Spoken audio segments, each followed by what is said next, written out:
Bonjour tout le monde, j'espère que vous allez bien. Pour cette vidéo, je vais essayer d'expliquer comment installer et configurer un serveur DHCP sur Linux. Comme tout le monde le sait et comme on a expliqué avec le matériel Cisco, l'iOS, le fonctionnement en détail d'un serveur DHCP.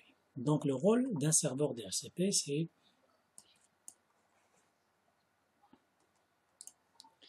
si on a un switch et on a des PC1, c'est un réseau local, PC2. Alors on a deux manières pour configurer les adresses IP, soit d'une façon automatique, soit d'une façon statique. D'une façon statique, l'administrateur passe un ordinateur un par un pour configurer les adresses IP, etc. Donc la solution, c'est on a un parc informatique important, c'est pas pratique de configurer d'une façon statique ce parc-là. Alors la solution, c'est il faut ajouter un serveur DHCP, un SRV DHCP, et ce serveur-là, il va distribuer des adresses IP, des configurations IP, pas des adresses IP, pas juste des adresses IP. Par exemple, on peut donner une adresse IP, DNS, il y a pas mal d'informations, le nom de domaine, on peut distribuer pas mal d'informations concernant la configuration IP. Ok? Donc, ce serveur-là, il va s'occuper d'envoyer ou d'affecter d'une manière automatique aux autres PC pour faciliter la tâche pour les administrateurs en général. Alors donc la méthode statique ou dynamique en ce qui concerne la configuration des adresses IP, il y a des avantages et des inconvénients. À ce moment-là, à ce point-là, je vais souligner un point très important concernant parmi les points faibles ou les inconvénients du serveur de DHCP en général. Donc si on a un serveur DHCP au niveau de notre réseau, alors que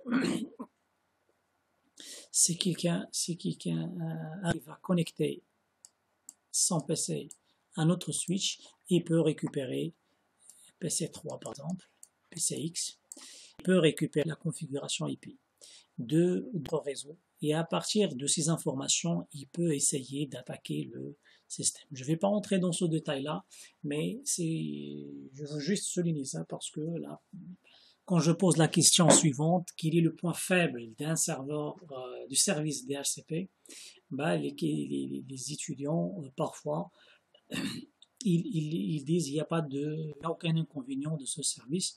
C'est un point important à prendre en considération.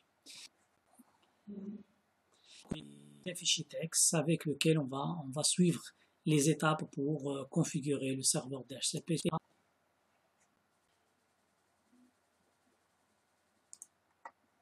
Alors j'ai préparé deux machines virtuelles, un serveur DHCP. Alors pour les étapes qu'on a sur le package concernant le serveur DHCP, donc il faut ajouter un dépôt. Et dans d'autres vidéos, système Linux utilise des adresses, utilise des dépôts pour installer les packages. Et le premier dépôt, c'est le DVD de l'installation. Alors je vais accéder en tant que user, pass user.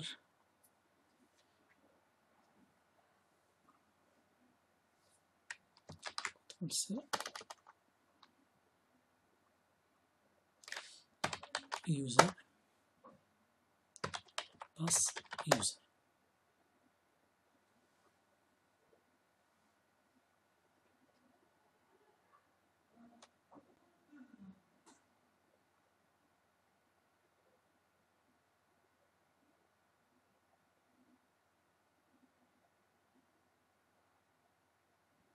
Alors SU, pass roots.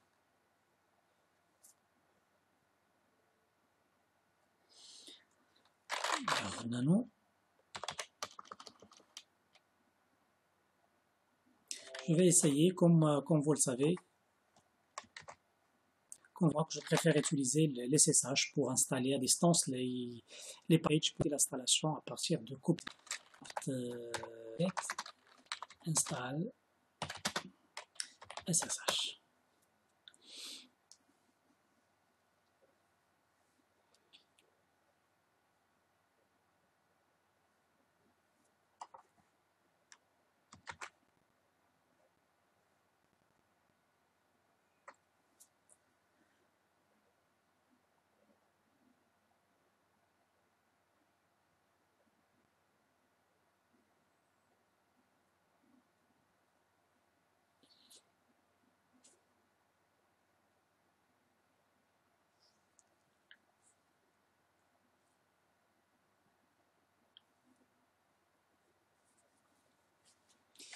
Oui.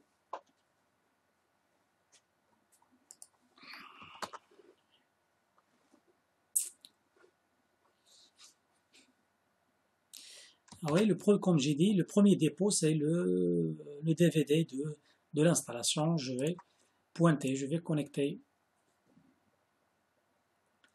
le DVD d'installation de sa distribution. Moi, j'utilise la distribution Debian et généralement, j'utilise le corps, le noyau de l'installation, juste le noyau du système. Je n'utilise pas l'interface graphique pour plusieurs. Alors, je vais... OK.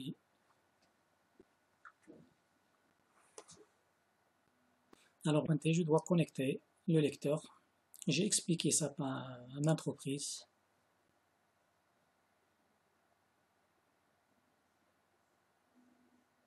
Et après, je peux cliquer sur Entrée pour valider ou pour lancer l'installation.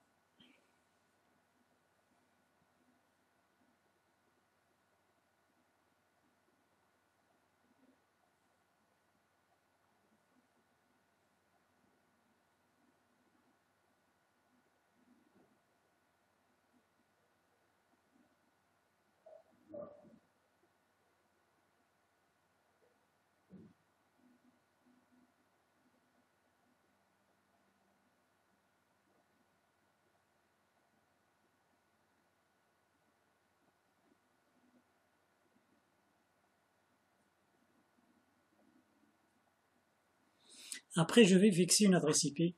Et bien sûr, pour que je puisse télécharger à partir d'Internet, je vais revenir vers mon fichier texte.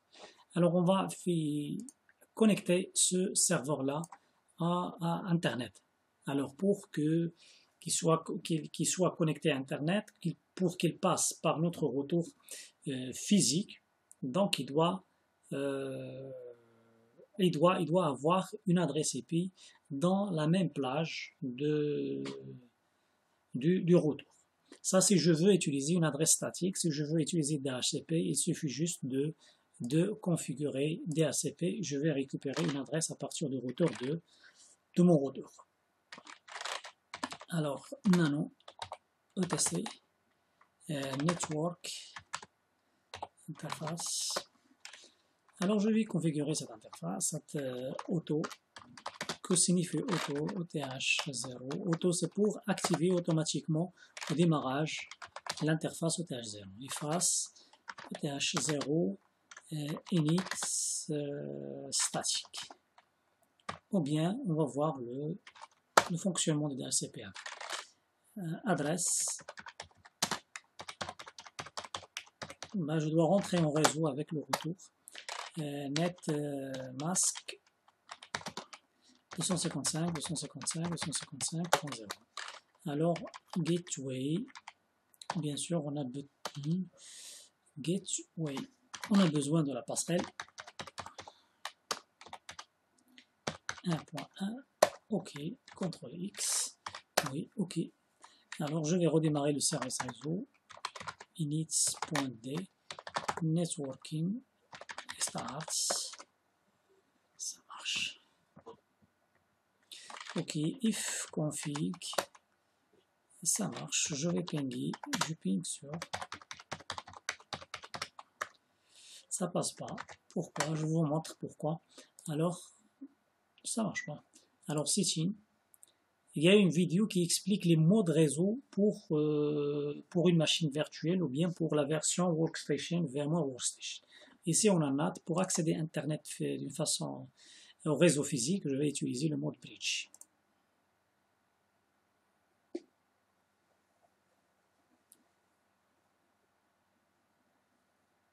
J'attends, et comme vous le voyez, je ping sur le routeur physique. Le réseau physique, alors je vais pinguer sur un PC sur Internet et ça passe. Comme vous le voyez, je ping sur le DNS de Google. Alors je dois configurer DNS nano /otc resolve.conf resolve.conf. Ok, name server 8.8.8.8 x, oui, ok. Il y a une autre vidéo qui explique ça, si vous voulez. Alors, donc tout ça c'est pour pinguer sur www.google.com. Ok, ça passe très bien. Ok, c'est pas la peine. Clear. Alors maintenant, comme on a installé les SSH, on a fixé une adresse IP, je peux utiliser mon application préférée, Putty, pour accéder à distance. Je vais créer donc 192.1.250. La session, je vais l'appeler server srv underscore dhcp. Je vais sauvegarder, puis open. Et comme vous le voyez, okay. Passe user. Alors SU passe routes. Alors je vais prendre ça et je vais prendre en parallèle mon fichier. Alors moi j'ai configuré le PC, il est le serveur, il est connecté à Internet. Maintenant je dois ajouter un dépôt qui contient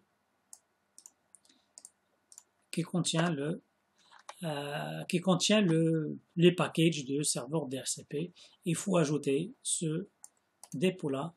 C'est, comme vous le voyez, c'est pour ça que j'ai choisi d'utiliser les SSH. Je peux faire des copier-coller, etc. CTRL X, oui.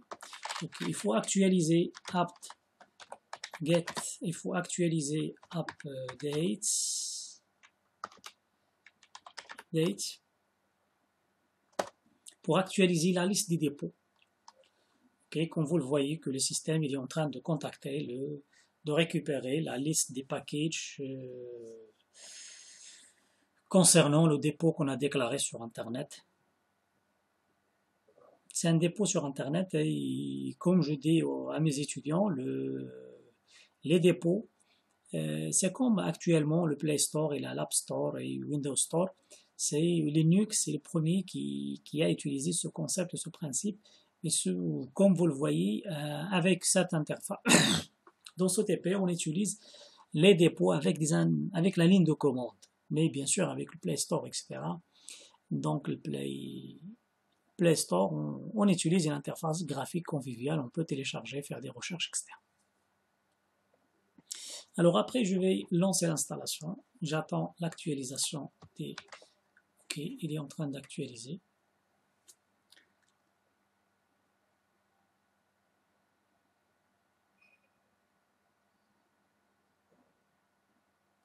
Alors c'est bon, je lance l'installation. Ouais, il a trouvé le package. Ok, il est en train d'installer le serveur DHCP.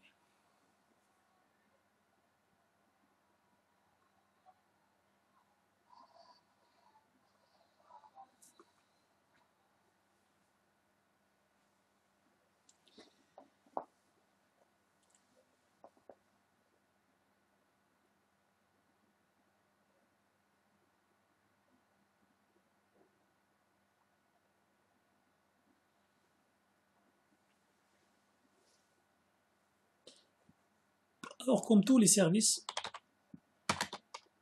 comme tous les services, le service DHCP, il se base sur un, sur un fichier DHCP. C'est un fichier de configuration simple. Il y a pas mal, il y a des options, il y a pas mal de... On peut juste décommenter pour activer l'un des... Par exemple, si on a des informations. Alors nous, je ne vais pas décommenter les directives déjà existantes, mais je vais ajouter d'autres en pied ou bien en bas de ce fichier. Alors pour déclarer un sous-réseau, pour déclarer un sous-réseau, donc généralement on peut utiliser comme option le domaine et le serveur de nom, et après je peux déclarer c'est comme ce qu'on a vu avec le Cisco, c'est le pool.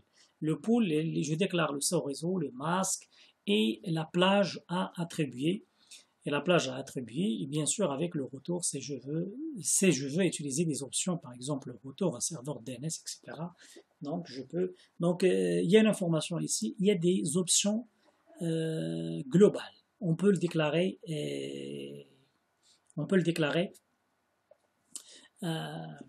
À la racine de fichier.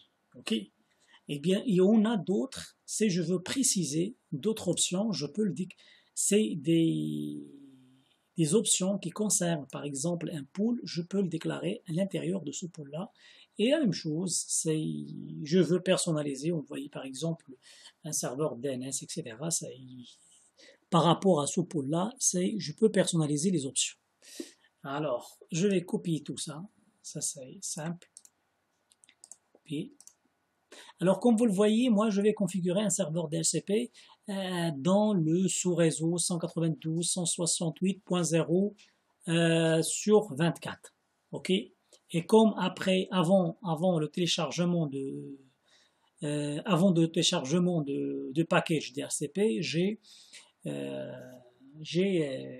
choisi une adresse IP dans le sous-réseau du réseau physique pour que je puisse accéder à Internet, et après pour tester le fonctionnement, je vais basculer vers un autre sous-réseau pour voir exactement, pour ne pas avoir un conflit entre le serveur DHCP de mon serveur Linux et du retour. Ok, c'est pour ça que, alors CTRL X, je pense que c'est bon.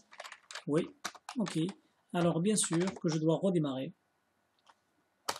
Avant de redémarrer, je vais changer l'adresse IP de mon serveur.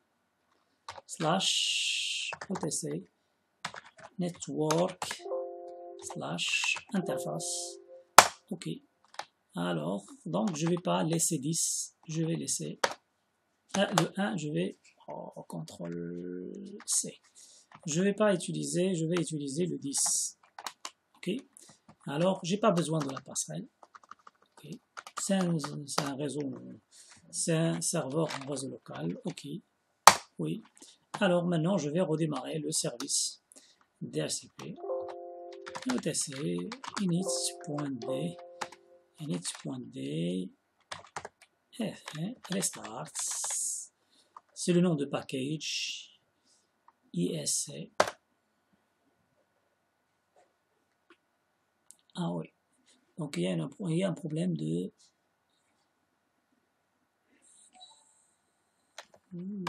config. Oui, je dois redémarrer le networking.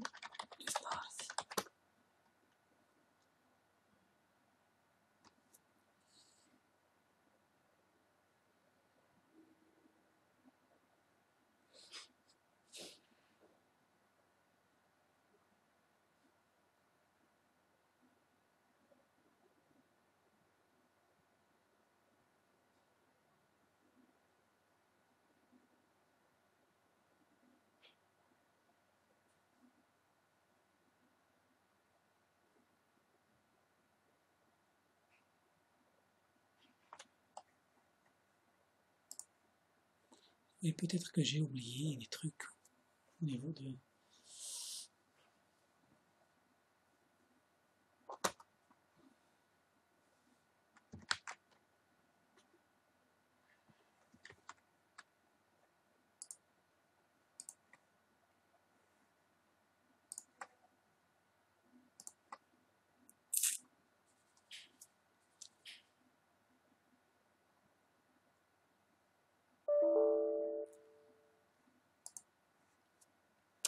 Ah oui, c'est parce que j'ai changé l'adresse IP du serveur.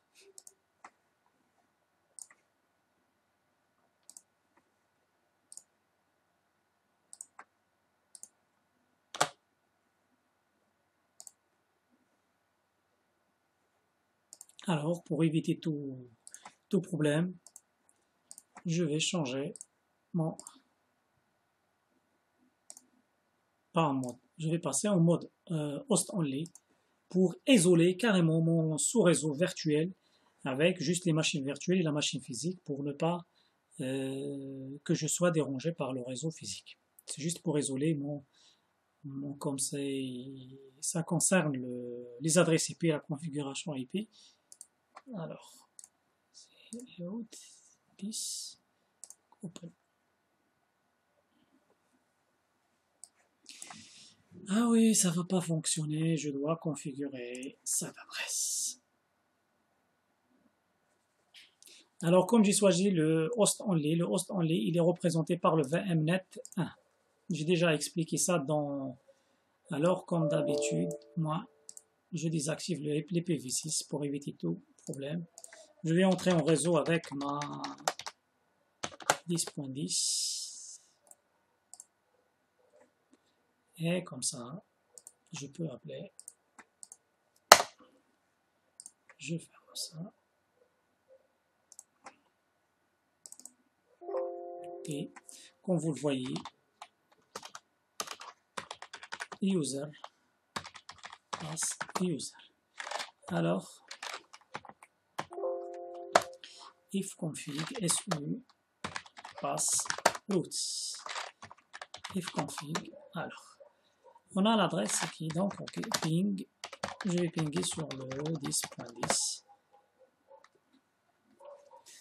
Ça, c'est question, je pense, de pare-feu. C'est pas un problème. Donc, le pare-feu Windows, alors CMD, épinglé dans la barre des tâches. Alors, ping,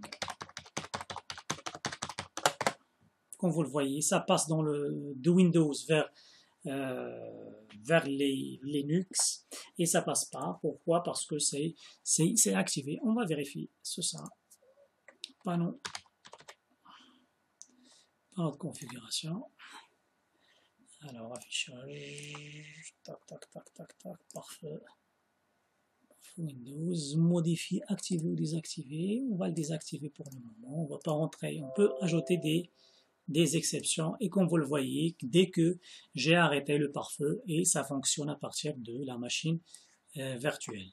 Ok, donc c'était bloqué par le pare-feu. Donc vous faites attention au pare-feu Windows. Alors maintenant je vais redémarrer le serveur DHCP init.d isa restart. Alors, j'espère que ça va fonctionner. Ah oui, très bien. Alors, donc maintenant, je vais configurer un client. Je vais configurer un client Linux. Je commence par ce PC. User. Pass user. Alors, SU. Pass root. Alors, CTRL-C. SU. Pass root. Alors, je vais configurer l'interface afin d'utiliser le serveur DHCP OPH Network Interface. Non. Ah oui, je dois utiliser nano d'abord. Nano fin interface. Ok. Alors, auto OTH0 efface OTH0 init DHCP. Ok. Et CTRL X, comme vous le voyez. Okay. Alors je dois redémarrer. init.d networking restart. Ok. Alors je vais taper ifconfig. Et comme vous le voyez, j'ai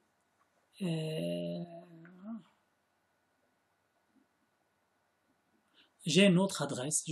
Cette adresse, elle est configurée où? Elle est configurée à ce niveau-là. On va voir le mode, réseau pour cette machine. Alors, c'est le mode NAT. Et le mode NAT, comme j'ai expliqué dans une autre vidéo, si vous voulez le détail, il utilise un serveur DHCP. Et nous, on ne veut pas qu'on utilise pour qu'on puisse communiquer avec notre serveur DHCP, une autre machine virtuelle, une autre machine physique, on doit passer au mode host only. Ok, et pour le NAT, si vous voulez d'autres détails, il y a une vidéo dédiée à ces modes-là et comment ça fonctionne. Alors je vais redémarrer mon service et on va voir est-ce qu'on va récupérer une adresse IP ou non.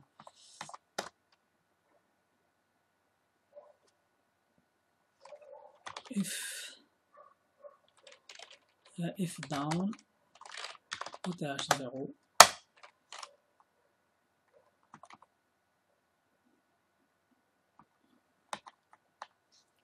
et après je fais F up.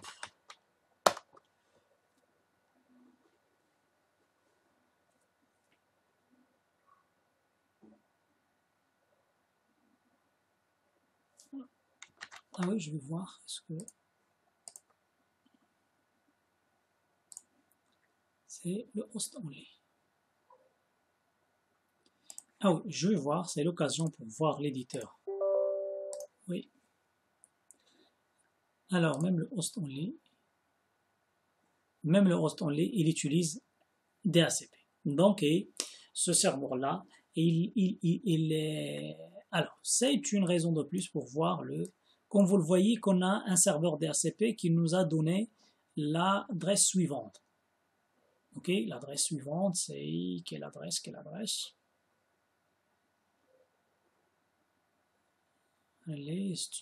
Donc c'est ça l'adresse du serveur DHCP. On va voir les paramètres de ce réseau-là, on va le voir. C'est donc tout le détail, il est là. Et donc comme vous le voyez, c'est un sous-réseau 192.168.146. Il est là, ok? Vous le voyez. Moi, pour que j'évite des conflits entre mon serveur DHCP que j'ai configuré sous Linux et le serveur DHCP configuré sous VMware, je vais désactiver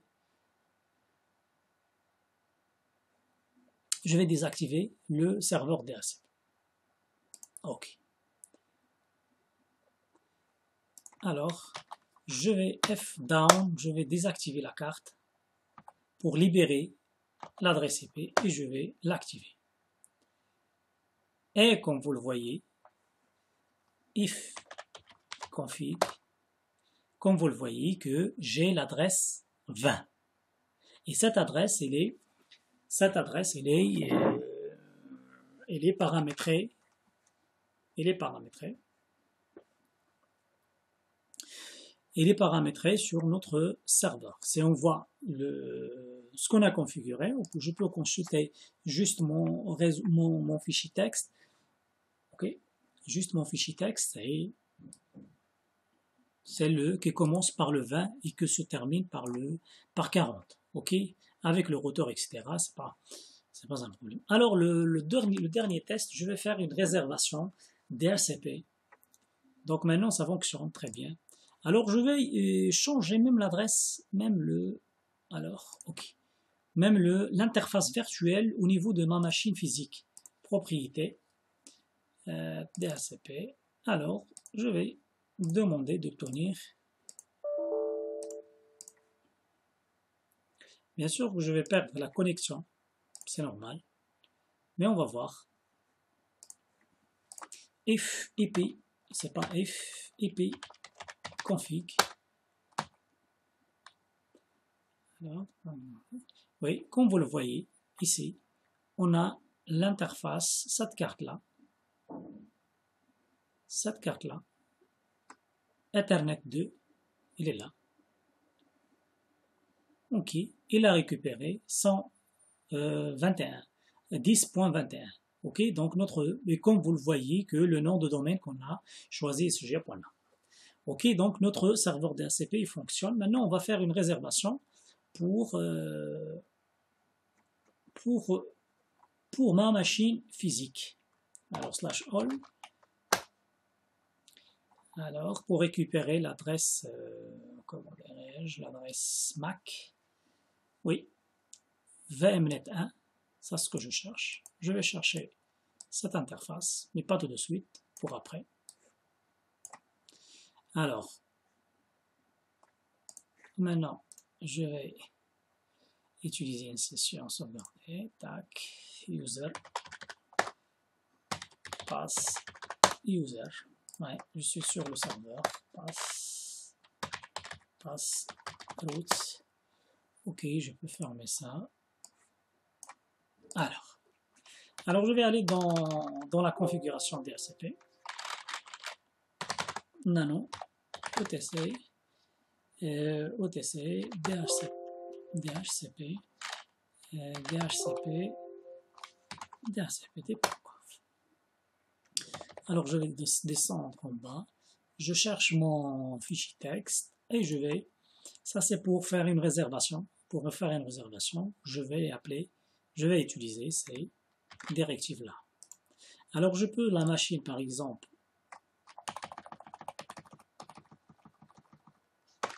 je peux donner un nom, mon PC, c'est mon PC physique. Alors l'adresse, hardware Ethernet,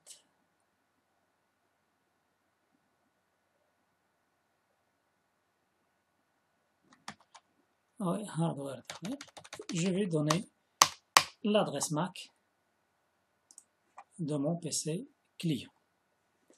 Alors, elle est où le VMnet1? Déconnecté, VM virtuel, VMnet1, c'est ça. Alors, l'adresse physique, c'est celle-là.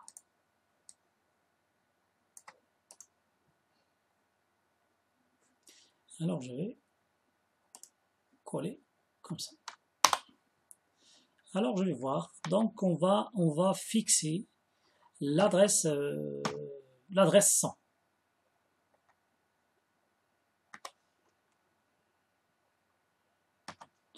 Bien, l'adresse 100 elle n'est pas dans la plage qu'on a choisie. Par exemple 30, juste pour CTRL-C pour annuler. C'est juste pour vérifier. 30. Alors je peux donner des options pour cette réservation. Par exemple, c'est très important ça.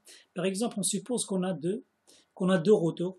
Un routeur avec 100 mégas avec la fibre optique et un routeur avec par exemple 30 mégas Orange ou Inouï ou d'autres opérateurs. Et moi je veux que le directeur récupère une configuration IP à partir de serveur DHCP, mais il doit passer par le deuxième routeur qui a le dB 100 mégas. Ok, donc je peux faire ces options-là. Ok, CTRL X. Oui, je vais redémarrer. ETC, init.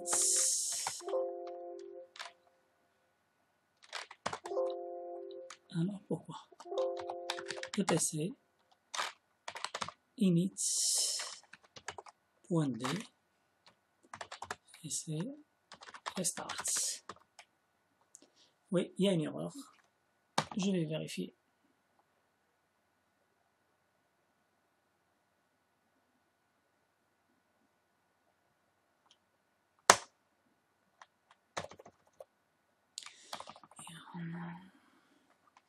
Host mon PC hardware Ethernet. Peut-être que je dois utiliser des codes.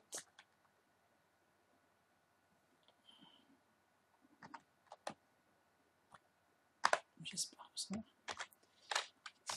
Okay.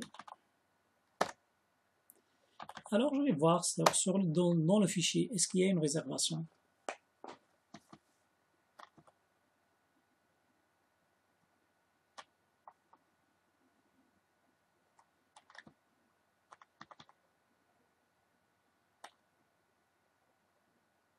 Ah oui, donc ici on a l'exemple, notre exemple.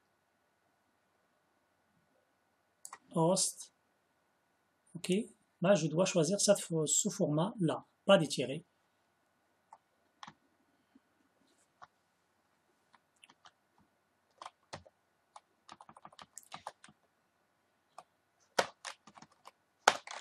C'est juste la différence des...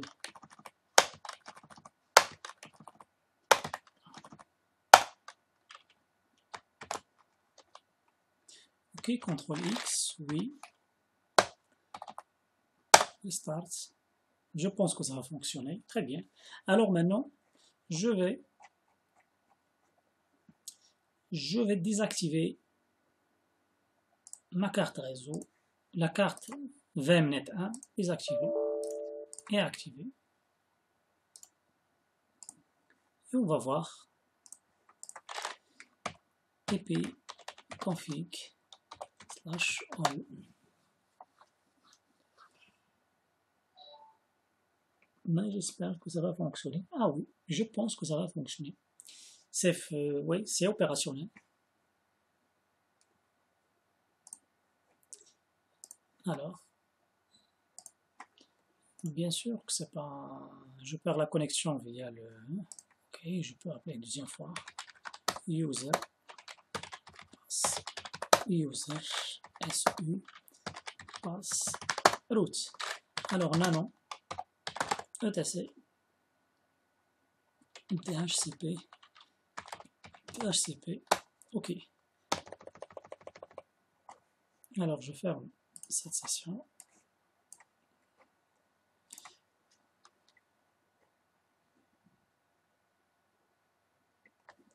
CTRL X.